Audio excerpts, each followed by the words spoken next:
Welcome to Tactless Radio.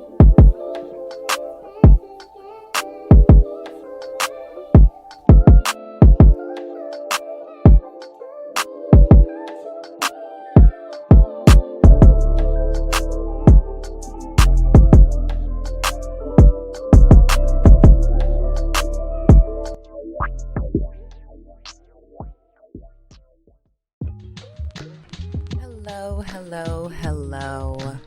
And welcome back, ladies and gentlemen, and everyone in between, to another episode of Tactless Radio. And Happy New Year! It is finally 2024. And I don't know about y'all, but I had a good time in 2023. I actually was just thinking about how my 33rd birthday all the way into when I turned 34 last year, shout out to my Sagittariuses, was a good year. I did some reflecting, thought about my life and where I wanted to go in terms of the new year switching over, but I didn't really do all the extra things. I know us Black people, Latino people, Asian people, we all do our own New Year's Eve traditions. And I know that specifically for Black people, we like to get the black eyed peas and the greens. We like to have whoever is the first one to walk through the door for the new year. They have to have money in their pockets. I know everybody does their sweeping. I even heard in some of the Latino cultures, they gotta run down the street with a suitcase and wear red panties and eat 6 grapes under the table. It's funny because we all have that cultural significance to why we celebrate New Year's Eve in the way that we do. But I'm just gonna let y'all know straight up, I didn't do too much of the New Year's Eve traditions December 31st into January 1st. If anything, I was just kicking it. I was chilling, just really enjoying having my break, having my holiday. But I really didn't do a lot of my New Year's Eve traditions because I like to do my New Year's Eve traditions in March when it is the real New Year, when winter comes to an end and then we have spring, when we actually are transitioning into the spring equinox, leaving the winter solstice. So things are in bloom, things become alive. And if you ever wonder to yourself why your New Year's resolutions that you are setting for yourself in the dead of winter just never really make it past February, try setting your New Year's resolutions in March. Try setting them around March 21st, early April, and see if that makes a difference for you. Because I've noticed for me that it definitely makes a difference because it's warm outside, because you have the spring and it's not snow and it's not cold and the days are getting a little bit longer. Your body just wants to be more productive in the spring. We supposed to be hibernating right now. We mammals. We supposed to be hibernating right now. And y'all now want to get in the gym and y'all want to start your business and kick up that podcast and really get on the grind. It's not going to work.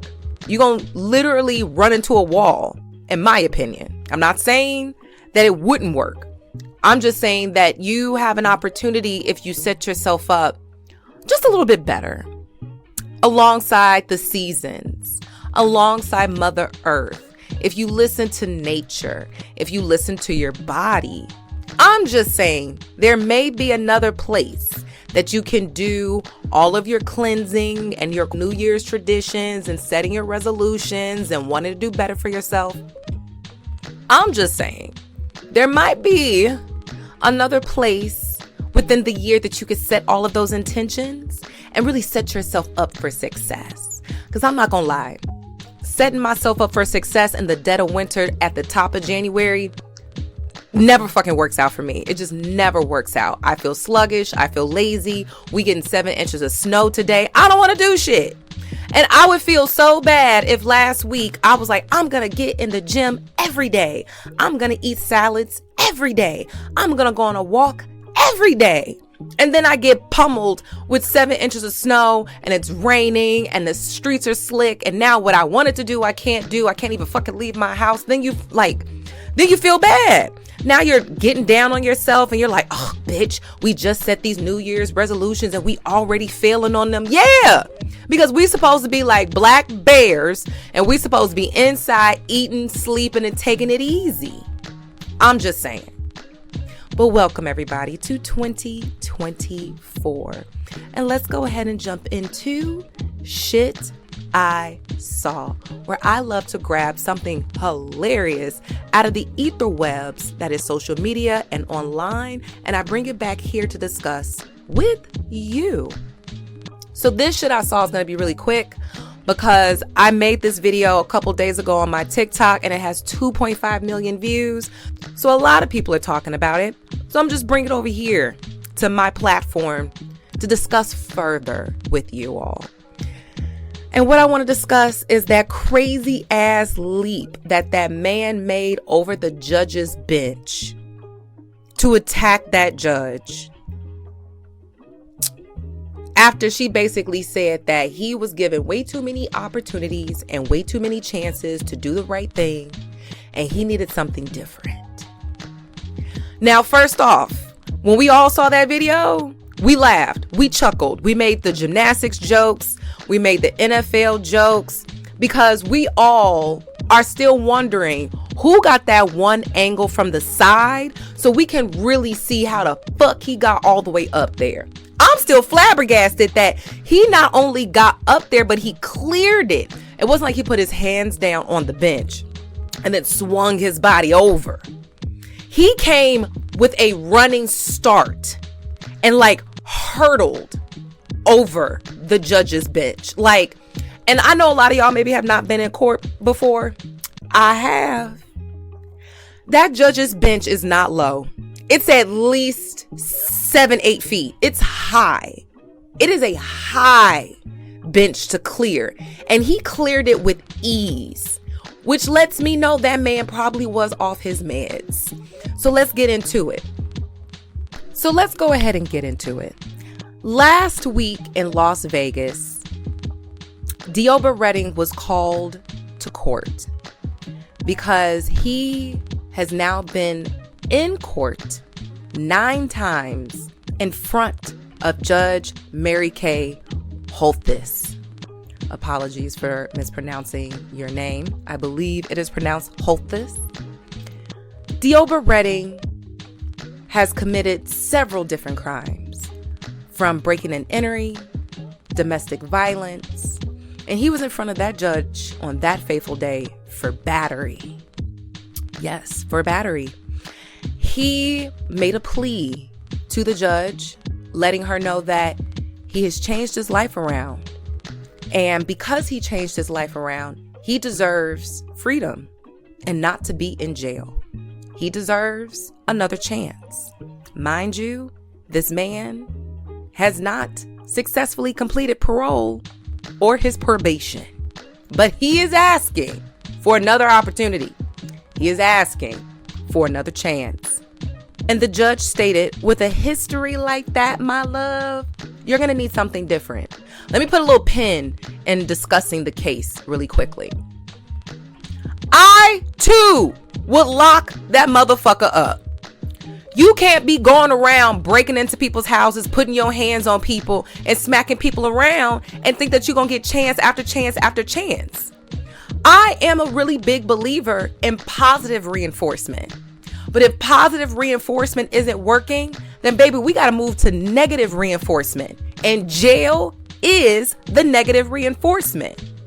Now, what I hate about social media, about the interwebs, about people, it allows those who are ridiculously ignorant to have a voice. Because the amount of people, men and women, that I saw stating that, well, maybe she shouldn't have got so smug. Maybe she shouldn't have been sassy. Maybe she shouldn't have been playing with that man's life and talking out the side of her neck because that's what she gets. I want you all to understand that that woman didn't say anything crazy.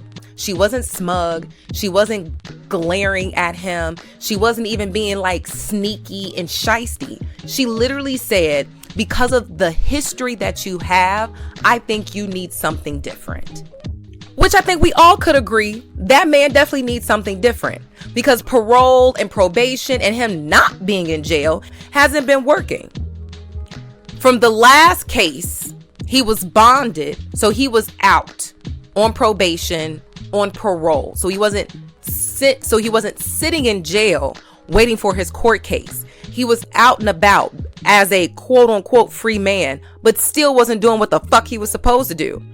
So because he wasn't sitting in jail, when he came to court as a civilian, uncuffed. He didn't change one bit. The moment he didn't get what he wanted, he attacked the judge. So he didn't change. Because if he changed, he wouldn't be adding additional battery charges to his rap sheet. And a lot of you all are getting on my fucking nerves talking about she deserved it. But I understand why you all are talking about that judge deserved to be attacked. Because you all are misogynist. Because you all are sexist. And I hate the fact that I have so many people on my video on TikTok telling me that I'm immature for stating the obvious, that you all are being sexist and you all are being misogynistic by talking about that's what this woman deserves and all she is doing is her fucking job. It's because this is a woman who is in a male-dominated field and she has power over another man. And so many men hate that because they feel like they're the only ones that get dominion over men and women. But let there be a woman in a position of power. You all are trying to attack her, to unalive her, to harass her, to quit. You all hate seeing women in positions of power. And let that be a position of power that is regularly held by a man. You all are foaming at the mouth because y'all got rabies. And the fact that you all were cheering that judge got attacked lets me know everything that I need to know. It lets me know that you all are demented, just like that man, and maybe too deserve to be under the jail. Because for all of you all cheering and jeering and slapping fucking fives because she got pulled down to the ground and assaulted in court, lets me know everything that I need to know. And it's not new. You all cheering a woman getting attacked for doing her job doesn't shock me. I understand the world that we live in. Men are vicious and vile, and you all get a hard on when you see women attacked.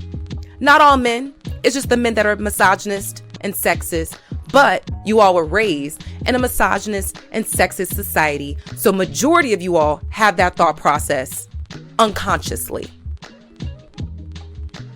Now, the other thing I do want to touch on, which is very important for us to talk about and for me to mention, is that Deobra Redden, which is this man's name, suffers from bipolar disorder and schizophrenia, which has me wondering about his upbringing, because I believe his foster mother was in court with him, and it seems as if this man has had a very interesting upbringing. And because I'm thinking that he had to have been showing signs since he was a child. If he has bipolar disorder and schizophrenia, and he's been diagnosed with these things to the point that he has medication for it, then he was showing signs, received help, and it seems like there is a medical plan on what he should be doing.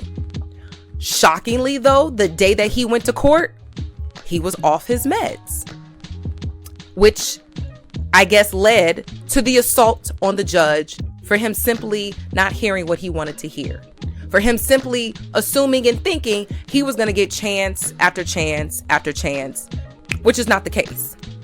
But it is important that we do talk about mental health in this regard, because so many people in the Black community think that mental health isn't important, that it's a whole bunch of baloney, that it's a farce, that it's a crutch, that it's bullshit and just weak shit, and just man up or be stronger than that, or you can be strong enough to get through depression, you can be strong enough to overcome your schizophrenia. Like, It is so sad that we aren't further along in our conversations in the Black community about mental health, because it's very important.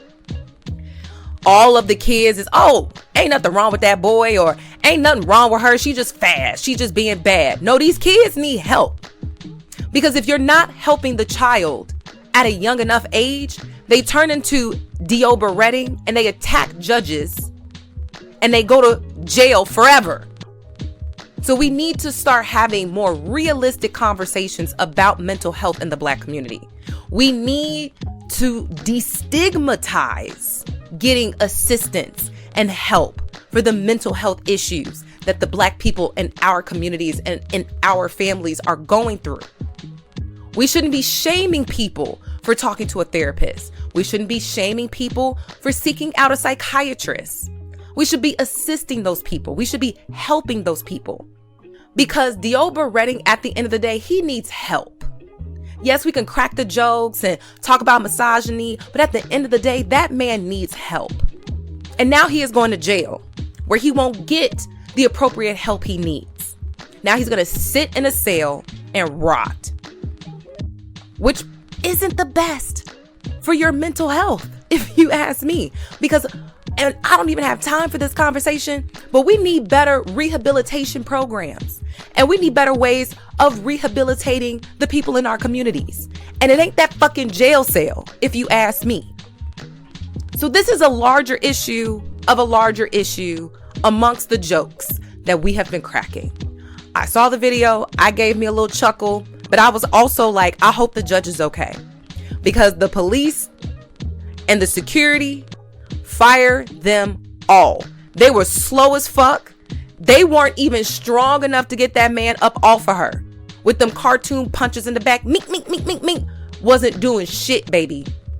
Wasn't doing shit. Fire all of them. Y'all wasn't quick enough. Y'all wasn't strong enough. Y'all were not on y'all job. Y'all was not standing on business.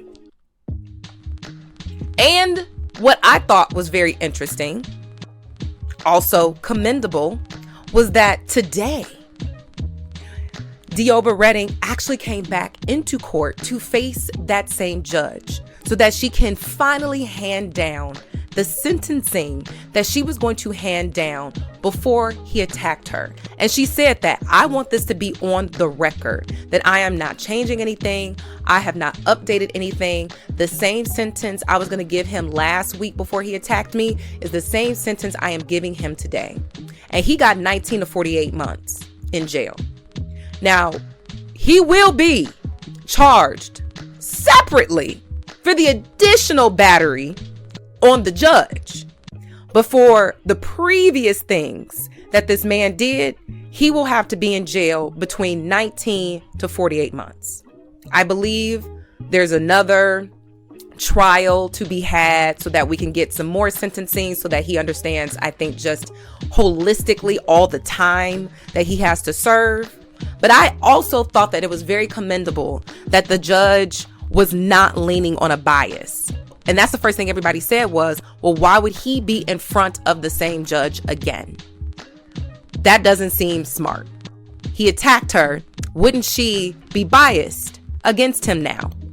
And she stated, no, I'm not going to be. The same sentence that I was going to give him last week, I'm going to give it to him today. It was written down last week, same little piece of paper. Whoop, whoop, here it is. That's what he doing. And I commend her for that. I definitely commend her for that because she knows, like we probably all know, that separate charge for attacking her is going to be way worse, baby. It's going to be way worse. That was definitely some crazy shit that I saw. And I know y'all saw it too.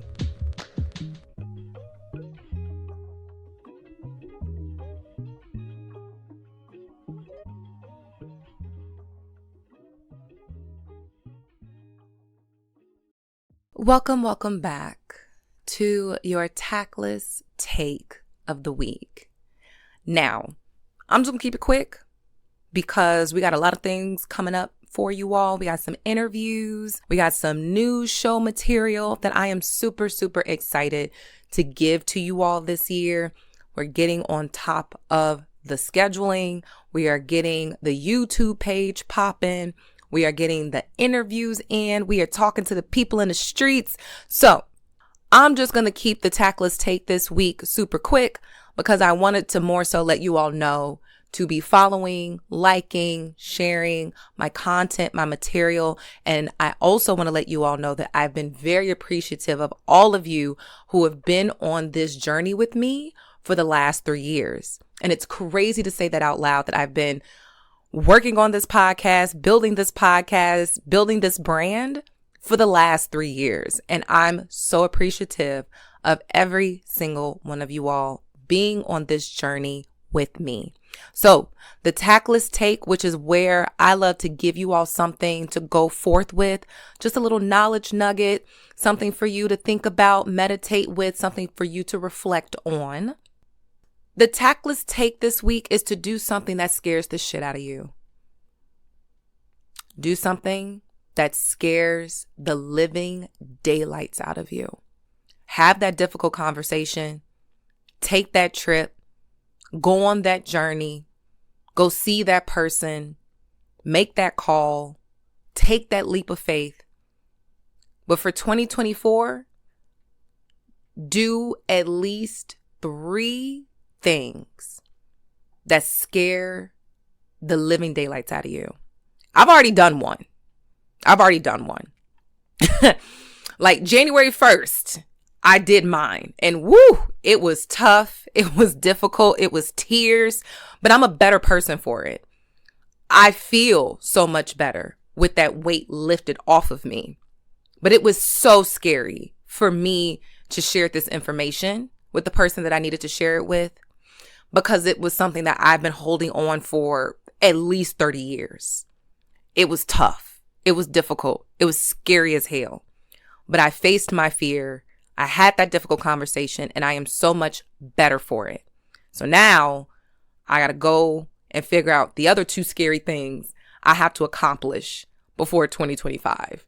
But I want you all to do 3 scary things for yourself this year to overcome those fears, to overcome that trauma, to build yourself up, to become stronger. I want you to figure out what are those 3 things that you can do this year that's going to make you a stronger and a better person come 2025. When we talk about becoming a better person and when we talk about healing and growth, it's all flowery and it's all rainbow and it's all fluffy and it's all happy. And that shit is a lie. It is a lie. Healing is not happy. It is not clean. It is messy as fuck. Okay? That's what I'm realizing as I get older and older and older. This healing shit is for the birds. And it's not for everybody. That's why a lot of people are stuck where they are, because to heal and to grow and to put fire to your old self and to burn what you no longer need, baby, it is not for the weak. It is not for the weak. To face your own internal demons, it's not for the weak. And a lot of people cop out. Those people who are like, yeah, I just really haven't been able to find a therapist that works for me. That may be true. But the moment the therapist starts talking about accountability, your ass is out of there. Because every single time it starts to get a little difficult, every single time you got to turn the mirror around and you got to look at you bail. But let's try not doing that this year. Let's try doing 3 scary things that we don't bail out of. Let's try to do 3 scary things that we don't avoid. Anxiety be damned. Because all of that shit is scary. I know it is. I'm going through it myself. But you can do it. You have to do it. For you, for the higher you, for the little yous coming behind you. You have to do it. I believe in you. You're going to do great. And if you ever need any assistance, I'm always here to help.